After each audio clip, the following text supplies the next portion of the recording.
El 70% de las municipalidades del país no tienen una planta de tratamiento de aguas residuales. Analizamos el impacto del incumplimiento a la ley. Triple femicidio en San Marcos podría estar relacionado con un caso de trata de personas. Exploramos las consecuencias de este crimen transnacional. Ingresó un tercer cargamento con dosis de la vacuna Sputnik V contra COVID-19. Le presentamos los detalles y las cifras del programa de vacunación. La Comisión de Derechos Humanos del Congreso analiza una denuncia presentada por ciudadanos en contra del Procurador de los Derechos Humanos. En el Día de las Remesas Familiares, expertos dan consejos para su buena utilización. El presidente de Estados Unidos, Joe Biden, y el presidente de Rusia, Vladimir Putin, sostuvieron una reunión bilateral.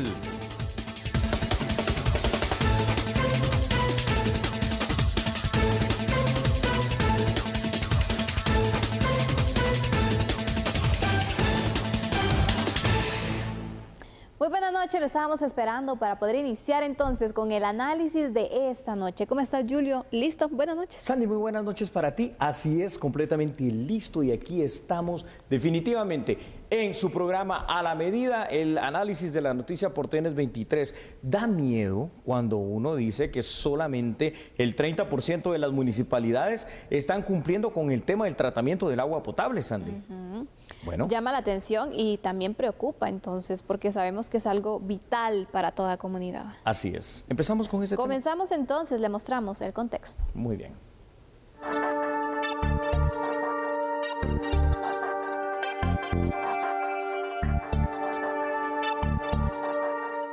La falta de atención en el tratamiento de las aguas residuales estaría provocando que un buen número de ciudadanos reciba agua no apta para el consumo. Es ahí donde vemos hoy en día, a través de un sondeo que se ha levantado, donde vemos que hay una prioridad y una preocupación desde el municipio por la dotación de agua pura.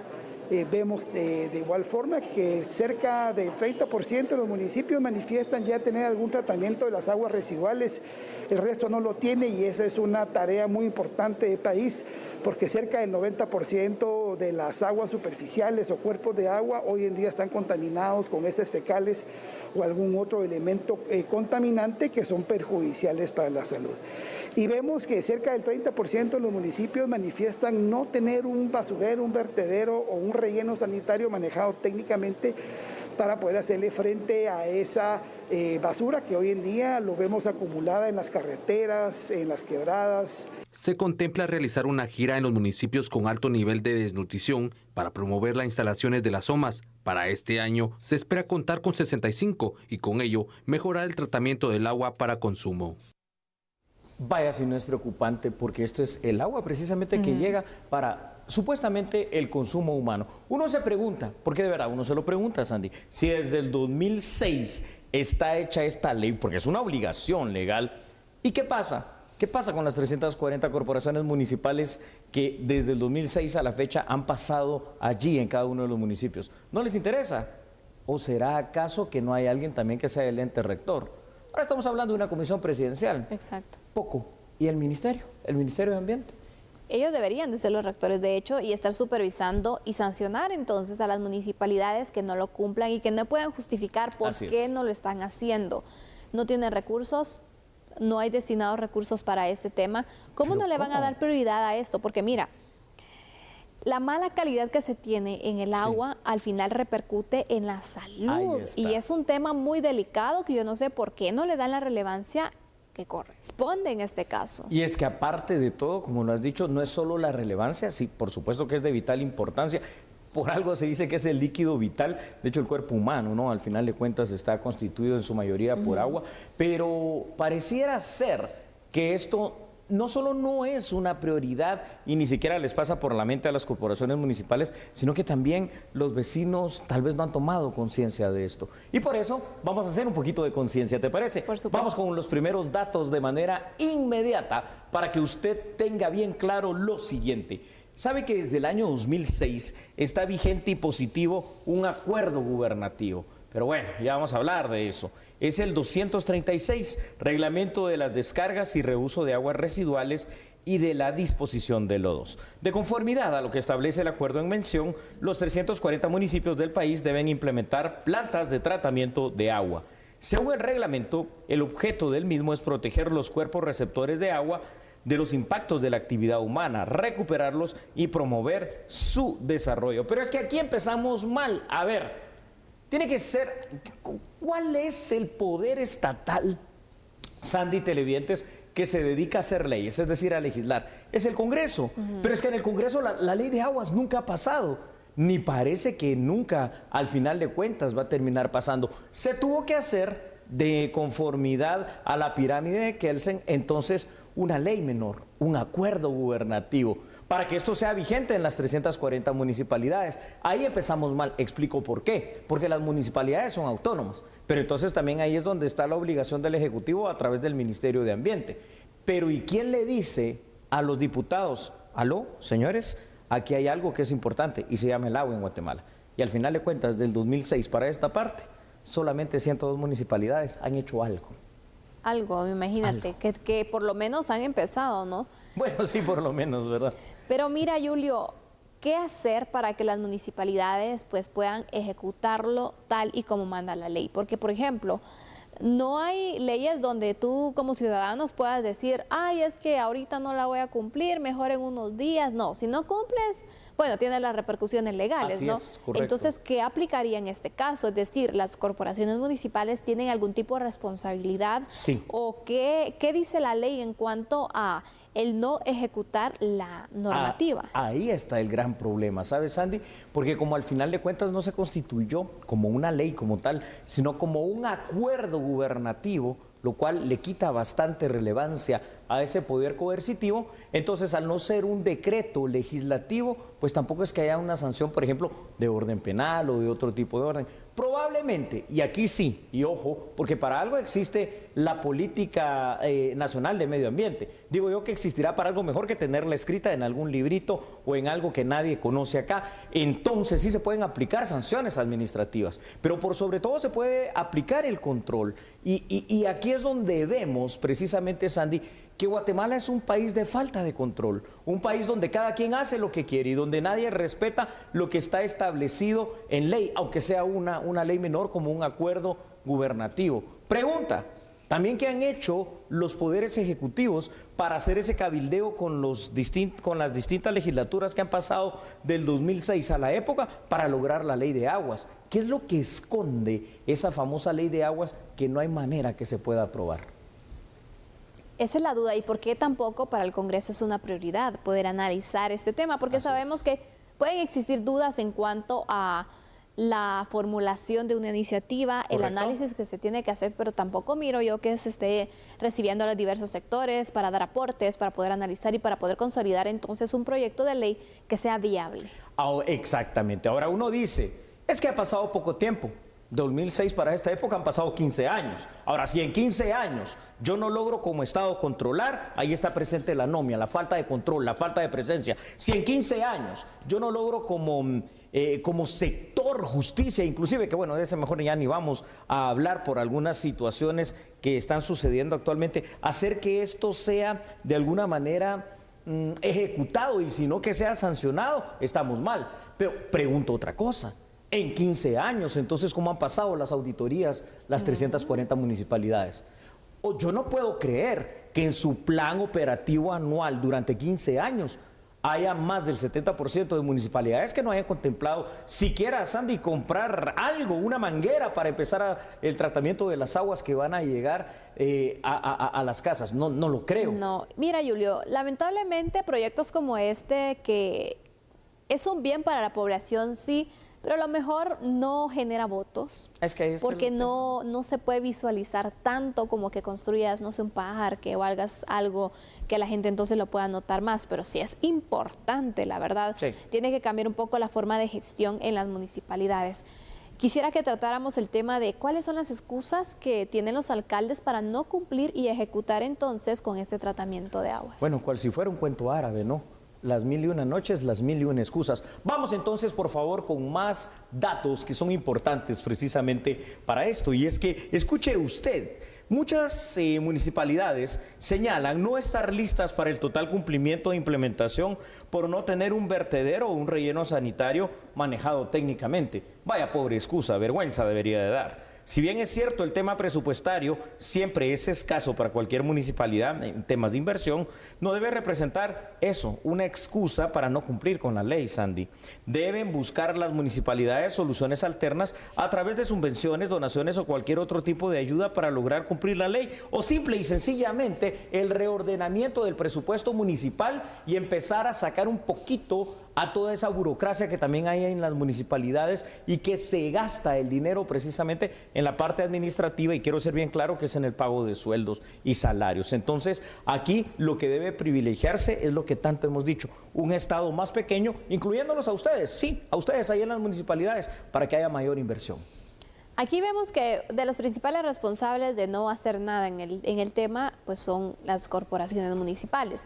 Pero ¿a quién más tenemos que reclamar esta situación? Bueno, entonces aquí, responsables, ¿verdad? Responsables todos. Primero, pues obviamente las comunidades, los líderes comunitarios que supone que de alguna manera deberían de velar por esto. Los comodes, los codes y los codedes, ¿qué están haciendo? Responsables inmediatos, podemos ver 340 corporaciones municipales, responsables inmediatos, podemos ver la política ambiental que está dirigida por el Ministerio de Ambiente, que hagan su parte, y podemos ver también de alguna u otra forma tal vez algunas otras instancias, Sandy, no, tal vez no, a otra instancia, que es el Congreso de la República, que debe de tener como prioridad la famosa ley de aguas que nunca se aprueba. Y al final de cuentas, si ninguna de estas está funcionando, entonces hay que tomar la iniciativa ciudadana de, con 5,000 firmas, pues poner la propuesta ante algunos de los diputados, 5,000 ciudadanos, para que esto sea una prioridad, ¿no? Para que se cumpla. Exactamente. Es necesario la ley de aguas, es una de las conclusiones que llegamos. Es necesario mayor responsabilidad por parte de las municipalidades para poder dar entonces el líquido vital de buena calidad a sus ciudadanos. Vamos concluyendo entonces con nuestro primer análisis, Julio. Después de esto hablaremos sobre una masacre ocurrida en San Marcos. Hombre, un triple femicidio, que no es solo así, quizá, y tal vez sin el quizá, por temas de trata. Usted no se mueva, nosotros somos a la medida.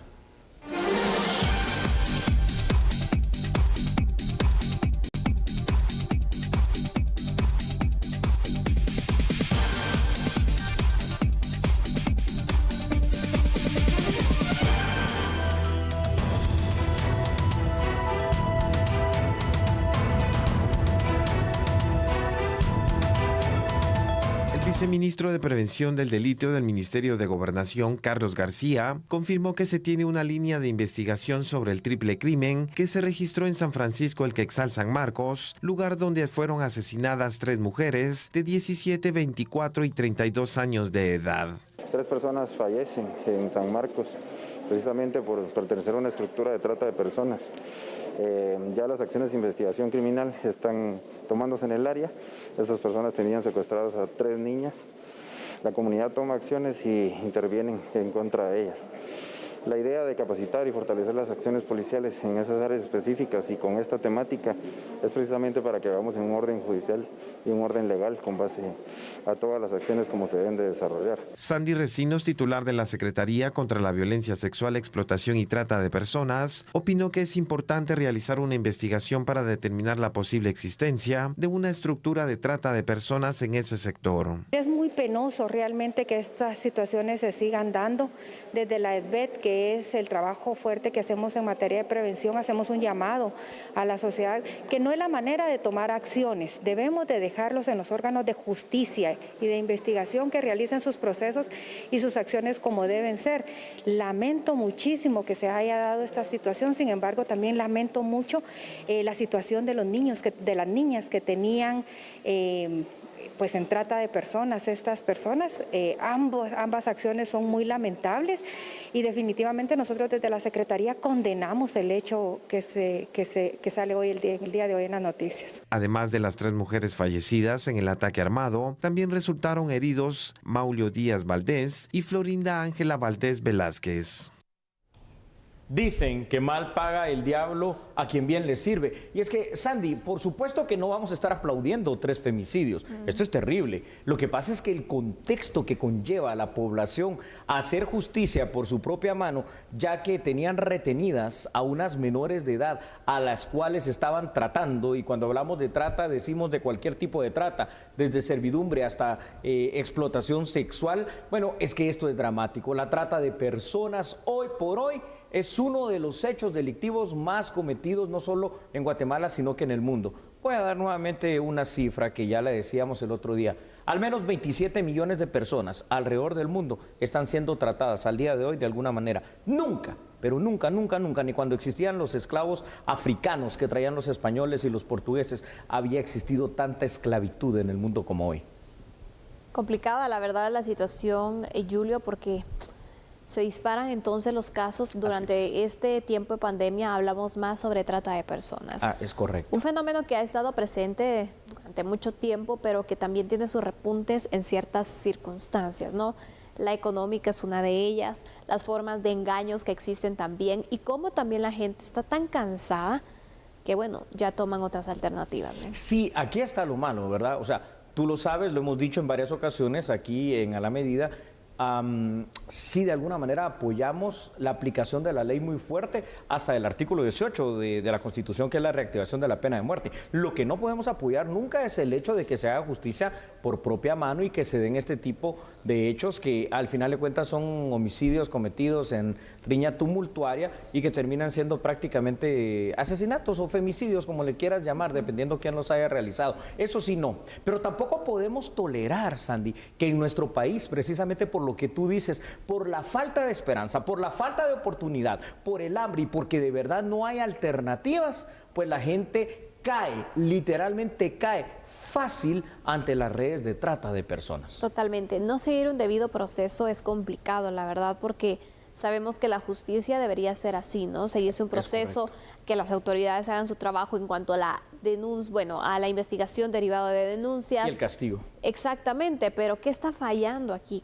¿Cómo podemos fortalecer el sistema? Bueno, lo que está fallando, fíjate que ya empezó a dejar de fallar el tema de la denuncia. Creo que de a poquito, muy poco a poco, el guatemalteco está confiando un poquito más en el hecho de denunciar. Lo que sí está fallando es definitivamente un sistema de justicia colapsado. Y colapsado porque sobrepasa las capacidades. Y colapsado porque simple y sencillamente desde las propias máximas autoridades que ya deberían haber cambiado, no vienen las directrices. Yo me pregunto, fíjate, ¿cómo estará el tema de la política del Estado de Guatemala contra el crimen? Es decir, hemos visto, ¿no?, a instituciones que están haciendo grandes esfuerzos. El INACIF lo está haciendo, la Defensa Pública Penal también, lo está haciendo el Ministerio Público. Pero bueno, ¿pero qué parte están haciendo por parte del organismo judicial? No, es que ahí está la situación. Porque al final de cuentas en Guatemala sigue imperando algo, que es la impunidad.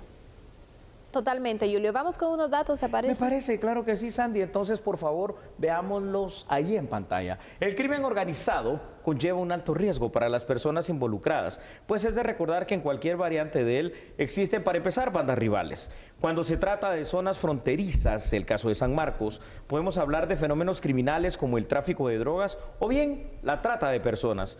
Considerando precisamente, Sandy, que la trata de personas es un fenómeno criminal transnacional, es una hipótesis muy posible que esto sea el causante de los asesinatos y es precisamente la línea de investigación ya específica que está siguiendo el Ministerio Público, las autoridades de investigación de la Policía Nacional Civil y que por supuesto la secretaria del SBET, ¿no?, la Secretaría contra la Violencia, Explotación y Trata, pues salieron lamentando. Ahora la cuestión es, Sandy, reactivos, porque aquí las niñas ya fueron tratadas, es decir, ya se les hizo un daño. Las personas, los tratantes ya fueron muertas de una u otra manera.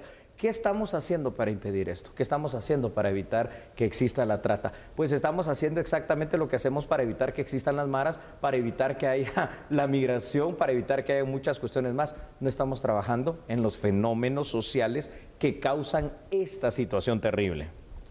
Julio, sin duda alguna, este es un llamado también para las autoridades para que investiguen más sobre lo que está sucediendo, porque no creo que sean las únicas personas entonces que están actuando de esta forma. Sí. ¿Y qué se ha hecho para poder contrarrestar este fenómeno? Si la gente ya está cansada, es por algo. Y no es posible entonces que se deje entonces abandonado este territorio, porque tú lo decías, ¿no? Un territorio abandonado, pues bueno, es aprovechado por otros. Totalmente, y por eso vamos a ver otros datos, si me lo permites, Sandy, porque sí, claro que sí, ahí está presente la anomia, es decir, la parte donde el Estado está no presente. En otras realidades, Sandy, como el caso de México, este tipo de disputas y de hechos y matanzas como la que vimos aquí en San Marcos suele ser algo común dentro de la violencia, entre comillas, cotidiana de ese país. En Guatemala, a pesar de la presencia de tratantes, de narcotraficantes, de otros estratos del crimen organizado, todavía se puede hablar de eventos esporádicos que probablemente puedan prevenirse.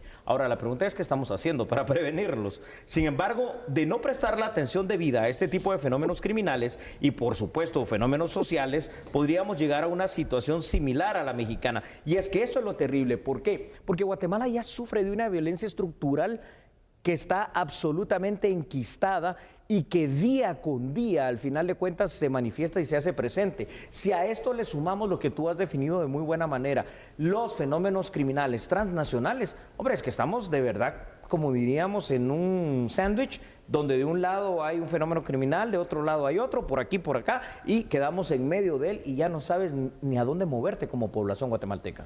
Totalmente, Julio. ¿Qué hacer para cambiar esta circunstancia? ¿Qué propones tú en materia de seguridad? Porque este es un tema de seguridad. De seguridad. Vuelvo a insistir en la prevención. Ahí está, salió el viceministro de Prevención del Delito. Entonces, prevengamos el delito. ¿De qué manera? Sistema Nacional de Seguridad, su sistema de inteligencia en primer lugar, ¿no? Un sistema de inteligencia que empiece a funcionar. Lo decíamos el otro día y lo analizábamos muy bien contigo. Si el crimen es transnacional, que los sistemas de inteligencia sean transnacionales, que colaboremos con El Salvador, con la inteligencia hondureña, con la inteligencia mexicana y ellos con nosotros, viceversa. Por supuesto que poco a poco vayamos creando unidades especializadas en el tema del combate a la trata. Ya tenemos Lesbet, pero Lesbet no tiene una capacidad, por ejemplo, de combatir a estos delincuentes. Necesitamos tal vez alguna fuerza de tarea especial, específica en contra de eso. Pero por sobre todo, fuera de un montón de cosas más que en materia de seguridad necesitamos y que por tiempo definitivamente no va a dar eso, tiempo de poder enumerarlos, lo que necesitamos es oportunidades, desarrollo, paz, trabajo, educación y salud. Ahí está la cura de la trata de personas y de muchos de nuestros males. Como prevención, ese es el punto que se debe tratar. Lo que no vemos entonces es por qué no hacer algo. Porque mira, San Marcos también tiene ciertas, ciertas características que pueden ser un terreno propicio para generarse entonces la trata de personas. Pero ¿por qué si ya se sabe eso? No vemos mayor investigación, inteligencia, poder entonces detectar los casos, las estructuras y poder pues tomar más control del territorio. Guatemala como estado es un estado débil.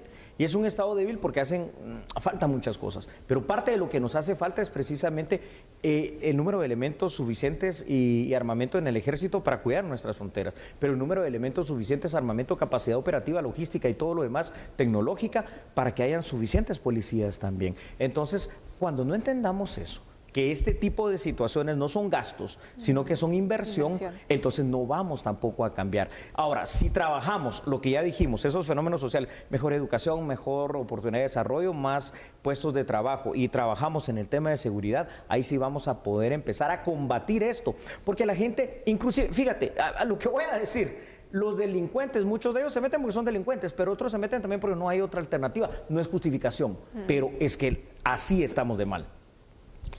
Y puede empeorar la situación si no se hace nada. Entonces, o se organizan las autoridades o se van a organizar los vecinos. Y creo que eso tampoco está bien, porque ya lo apuntábamos entonces, que no se respeta un debido proceso y tampoco es que las personas entonces pueden estar enfrentándose directamente con estas estructuras que también son peligrosas. Claro, por las represalias, por el tema de la seguridad, obviamente porque esto no es correcto. Mira, yo sí estaría de acuerdo, ¿no?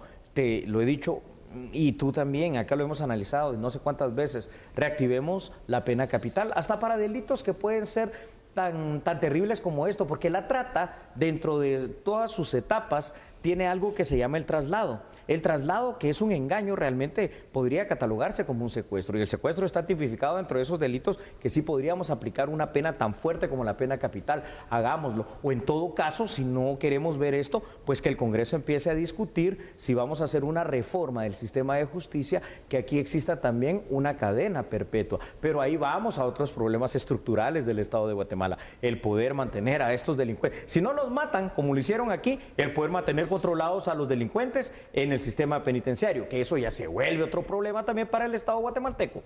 Totalmente. Así que esta es la situación que ha ocurrido en San Marcos. Nosotros estamos pues a la espera, al igual que ustedes seguramente, de qué resultados se van a tener, qué van a hacer las autoridades en estos casos. Y sobre todo entonces, al ver este tipo de situaciones, deben llamar la atención de nuestras autoridades. Así es. Bueno, un nuevo lote de la Sputnik V llega. Claro, le compramos 16 millones de dosis. Vamos a ver cuántas vinieron, ¿te parece? Por supuesto, al volver entonces tratamos este tema. Nosotros somos A la Medida.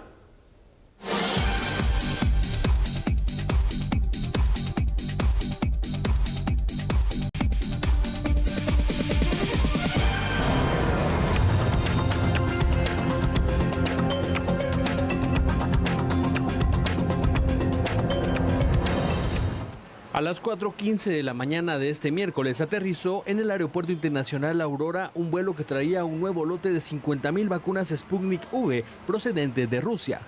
Las vacunas fueron recibidas por personal del Ministerio de Salud Pública y Asistencia Social y fueron adquiridas por medio de compras bilaterales directamente con los fabricantes. Esta entrega de 50.000 dosis se suma a las 100.000 recibidas con anterioridad y serán utilizadas para darle continuidad al Plan Nacional de Vacunación en varios departamentos del país que ya están preparados para recibir el biológico y mantener la cadena de frío necesaria. Posterior al arribo de las vacunas, personal de aduanas de la Superintendencia de Administración Tributaria SAT corroboró la cantidad de medicamento recibido y luego fue trasladado a los cuartos fríos ubicados en el Centro Nacional de Biológicos en la zona 11 de la ciudad de Guatemala. En ese lugar la vacuna se almacenó temporalmente a menos 20 grados para luego ser distribuida a los distintos centros de vacunación. Bueno, también dicen que hay que ver el vaso cuando está a la mitad, el vaso de agua, medio lleno y no medio vacío. Quiero ser optimista, ¿no? Por supuesto que es bueno decir que llegó algún lote de vacunas. Es mejor decir que vino algo a que no hay nada. Pero Sandy, a ver, de esta vacuna Sputnik V rusa se compraron, porque ya se pagaron, 16 millones de dosis. Y están viniendo 50.000. O sea, es que tampoco, a ese paso, ¿cuándo vamos a llegar a esos 16 millones? ¿Por qué el atraso? O por lo menos a 1 millón. O por lo menos al millón, ¿no? Bueno, ¿quieres ver cómo estamos? Antes de que analicemos mejor, ¿quieren ustedes saber cómo estamos en el tema de la vacuna? ¿Cuánto nos ha venido? Vamos a verlo, por favor, porque el gobierno ruso sí va un poquito lento en este sentido en mandarlo, ¿verdad? Hasta el momento, por favor, escuchen ustedes, en Guatemala han ingresado 5.000 dosis de la vacuna Moderna, procedentes de una donación, 200.000 dosis de Covishield, también procedentes de una donación. Además, Andy, 724.800 dosis de AstraZeneca, adquiridas a través del famoso mecanismo COVAX. A esto tenemos que sumar los 3 lotes ya que han ingresado de la compra de la vacuna Sputnik V. Con los 3 lotes de Sputnik V se contabilizan 150.000 dosis. Aquí, pues yo no sé a quién decirle, porque no puedo llegar a Vladimir Putin y a su gobierno, pero lo que puedo hacer es decírselo aquí a ustedes, a la medida y compartirlo contigo, Sandy. Sí, el fabricante de esta vacuna rusa es que va demasiado lento para la entrega con Guatemala, porque de 16 millones de dosis a solo 150.000, ¿qué hacemos? Y yo destaco algo que dijiste, para Guatemala, porque sabemos que en otros países sí están distribuyendo de una forma más acelerada.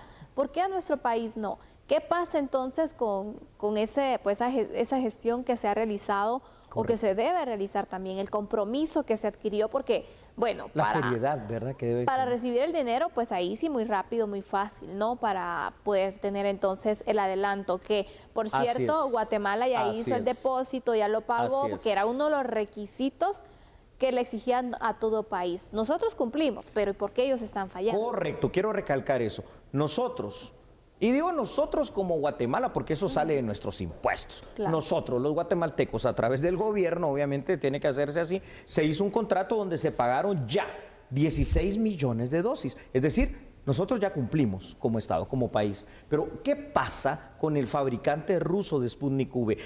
Para recibir el dinero, sí fue muy bueno, tú lo has dicho. Y ahí sí, un país, si quieres, de primer mundo, Guatemala. Pero para venir y mandarnos las dosis, ahí sí nos dejan como un país ya no del tercero, sino que del cuarto mundo. Ahí se acuerdan de mandarle 50,000 más a Guatemala, de así mes a mes. Vamos a llegar a 5 años así y Sputnik V no va a estar a tiempo. Yo creo que aparte de esto que estamos acá evidenciando, que es bueno que lleguen estas dosis, definitivamente que lo es, sí se va a tener que hacer un reclamo más fuerte por parte del gobierno. Pero ojo también, aquí hay que decir la otra parte. Ya los fabricantes de la Sputnik V se pusieron sus moños, como hablamos aquí en Guatemala, porque dijeron, bueno, si quieren, les devolvemos el dinero y no hay vacuna. Pues supongo que si ese fuera el caso, sí podríamos negociar con alguna otra casa que nos pueda entregar las vacunas de manera más inmediata, si es necesario deshacer ese contrato, porque a este paso no vamos bien. Por supuesto que no, Julio, estamos pero súper atrasados y vemos el incumplimiento que ha existido. El por qué ver a Guatemala entonces así como de apuchitos, ¿no? Exacto. Cuando vemos entonces el avance de la vacunación, vamos lentos porque no hay la cantidad de dosis suficientes para poder entonces ir avanzando en este proceso, donde muchas personas estamos a la espera de que nos llegue la oportunidad de la vacunación y vemos cómo hay varios países que, bueno, ya le dijeron adiós a la mascarilla, ya están funcionando de forma normal, ya regresan a clases, a actividades. Exactamente, entonces, ¿cuándo vamos a hacer nosotros eso? Esa es una de las grandes interrogantes. Sí, de verdad, ¿cuándo lo vamos a hacer? Yo sí de verdad creo que vería positivo el hecho de que hay que hablar ya muy seriamente de parte del gobierno de Guatemala con los fabricantes de la vacuna y decir, señores, está el contrato, lo deshacemos por cuestión de interés nacional, pero en el ínterin, antes de hacerlo y que devuelvan ellos la plata también rápido, como Guatemala pagó rápido, hablar ya con alguno de los otros fabricantes. Y de pronto aquí habría que voltear a ver a India, ¿no? Porque ahí está la farmacia literalmente del mundo, donde muchas de las casas fabricantes de las vacunas en general, pero de las vacunas ahora en contra del COVID-19 lo están maquilando de una manera más rápida y de pronto ellos sí lo pueden enviar de una forma inmediata, porque eso es lo que necesitamos. Totalmente. ¿Vamos con otros datos, Julio? Con mucho gusto, Sandy. Vamos a verlos en pantalla, por favor. Ahí los tiene usted. Según datos del Ministerio de Salud, son 573,680 las personas ya vacunadas con la primera dosis. 138,419 personas vacunadas ya tienen su esquema completo y en total se ha administrado 429,959 dosis. Está bien, hablemos, digamos que de 500,000 de personas vacunadas y de eso, de 18 millones de guatemaltecos, por la razón que sea, que COVAX no funciona, que compramos y no nos viene la vacuna y que no logramos tantas cosas, al final de cuentas, solo 136,000 personas en Guatemala pueden decir, ya tenemos las 2 dosis. Aparte, aquella cifra negra, ¿no? Los que están yendo, pero ahora sí, de manera masiva a Estados Unidos, solo a vacunarse. Lo malo es que, ¿cuánto es el porcentaje de guatemaltecos que pueden hacer eso? Que tienen esa posibilidad de dinero y también de documentación. Así pero mira, es. Julio, sin duda alguna, el Ministerio de Salud también debería reevaluar esa distribución que está realizando en cuanto a la vacunación, porque siento que hay sectores que son también prioritarios que los están dejando de último. Totalmente. Entonces, la distribución también es de analizarla, porque si este era un ensayo, bueno, ya tuvieron para poder evaluar entonces en qué están fallando, cómo pueden mejorar y poderse preparar entonces cuando sigan viniendo las dosis y poder entonces ir avanzando. Pero también entre esta evaluación que deben tener es considerar entonces hacer un registro de personas que ya se vacunaron fuera del país. Es correcto. Para no pues utilizarlas o no tomarlas en cuenta en este caso y priorizar a otras que sí pues necesitan y que van a ser también prioridad dentro de este proceso. Una situación que te digo, otros países lo están haciendo. Por ejemplo, Colombia tiene un registro de toda la persona que ya se vacunó en el extranjero, se registra y ya la están entonces descartando dentro de esos listas. La Unión Europea ya tiene un carnet específico para poder viajar si ya tienes las dosis completas, de lo contrario no te dejan pasar. Entonces, está bien, reconozco definitivamente que ya pagamos esos 16 millones de dosis y que nos llegaron apenas esos 50,000, bueno, 150,000 de la Sputnik en total, pero también creo, y es mi pensar, que es todavía poco el esfuerzo de las autoridades de salud y en general en sí de todo el aparato estatal para que las vacunas lleguen rápido. Porque no importa de qué manera, no importa cómo sea, aunque sea que se tengan que gestionar, pues ni modo, pongamos la mano adelante, miren, dónelas, pero que lleguen ya las vacunas, pero que lleguen, porque decir que hay solo 136,000 personas vacunadas en esquema completo, sí, de verdad, da miedo. Da miedo. Por no decir otra cosa. Exacto. Bueno. Al volver tenemos información de carácter nacional y también algunas noticias internacionales para usted que no se puede perder, así que lo invitamos a continuar en Sin Nos. Eso es correcto, usted ya sabe, ¿verdad? Y recuerde que nosotros somos a la medida.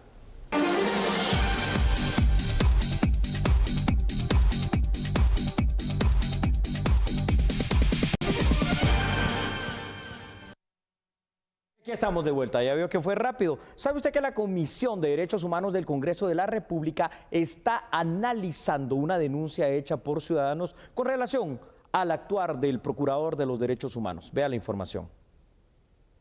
En la sesión de este miércoles, la Comisión de Derechos Humanos del Congreso conoció una denuncia presentada en contra del Procurador de los Derechos Humanos por haber hecho caso omiso a una denuncia por supuesta violación de derechos de una menor de 9 años. Bueno, es un caso donde dos padres de familia aducen que fueron violados los derechos humanos de una hija de ellos que en ese momento tenía 9 años.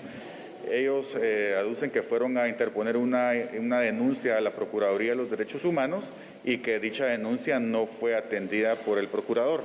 Ese, digamos, es el resumen de la denuncia y por eso es que le vamos a solicitar al señor procurador que nos dé un informe circunstanciado que nos explique al Congreso de la República para que ese presupuesto sea congruente con las necesidades e intereses de la población en general.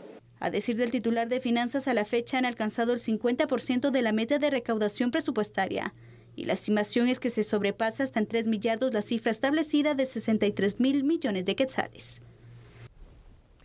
A nivel mundial se celebra el Día de las Remesas Familiares y esta es una fecha muy importante para resaltar el esfuerzo de cada uno de los migrantes que a través de su trabajo y esfuerzo manda esos importantes recursos para sus familias. Veamos la información aquí en A la Medida. 6.5 millones de guatemaltecos dependen del envío de remesas en Guatemala y cada año esa cifra se incrementa. Sin embargo, expertos recomiendan el impulso de planes que ayuden a mejorar su uso y que esto contribuya a la mejora de las comunidades. Por cada 100 quetzales, digamos, de la producción nacional, 15 son apalancadas por el consumo e ingreso de divisas a través de remesas familiares. Creo que sí podemos hablar de un uso más eficiente de la remesa. Si no hablamos de un uso más eficiente de la remesa, estamos condenados a seguir con el ciclo de pobreza y migración en todas las comunidades. ¿Para qué financian las remesas en Guatemala? Bueno, lo que yo les decía, que se pagan 35 millones diarios de remesas, ¿verdad? ¿Cuánto contribuye al ahorro? Más de 600 millones de dólares al año se ahorran de remesas. ¿Qué más se pudiera hacer? Yo diría que lo que debiésemos apuntalar, tanto la sociedad civil como los órganos de comparación, como el sistema financiero, es alfabetizar a los beneficiarios de remesas. Es decir, cada día que provocar el ahorro, y yo les diría que menos del 20% de gente que recibe remesas ha recibido procesos de inclusión financiera. Y bueno, la Corte Suprema de Justicia ha resuelto inhibirse de conocer un antejuicio y es en contra del magistrado de la Corte de Constitucionalidad, José de Mata Vela. Por ello, lo remitió al Congreso de la República para resolver las diligencias de antejuicio por el señor Ricardo Méndez Ruiz Valdés, presidente del Consejo Directivo y representante legal de la entidad Fundación contra el Terrorismo Guatemala. Se informó también que no entraron a conocer las diligencias de antejuicio promovidas en contra del abogado Neftali Aldana y la abogada María Cristina Fernández García, quienes ya nos ostentan el cargo de magistrados de la Corte de Constitucionalidad. En cuanto a ambos profesionales, ordenaron remitirse entonces copia certificada de las presentes diligencias de antejuicio al Centro de Servicios de la Administración de Justicia Penal para la distribución que corresponde.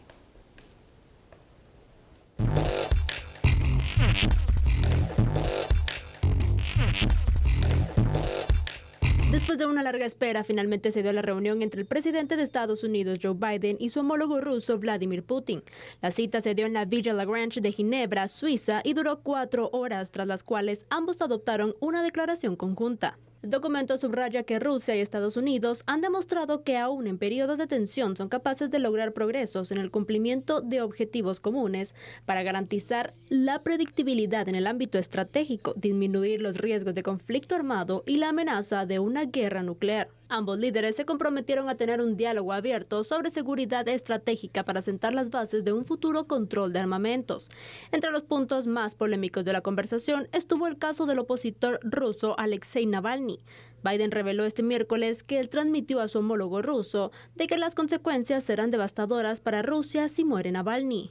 Biden hizo estas declaraciones en una rueda de prensa tras la cumbre. Putin había revelado anteriormente que el tema de derechos humanos y la situación de Navalny fueron abordados en la cumbre por iniciativa de la parte estadounidense. Hasta mañana, chao. Feliz noche, que descanse.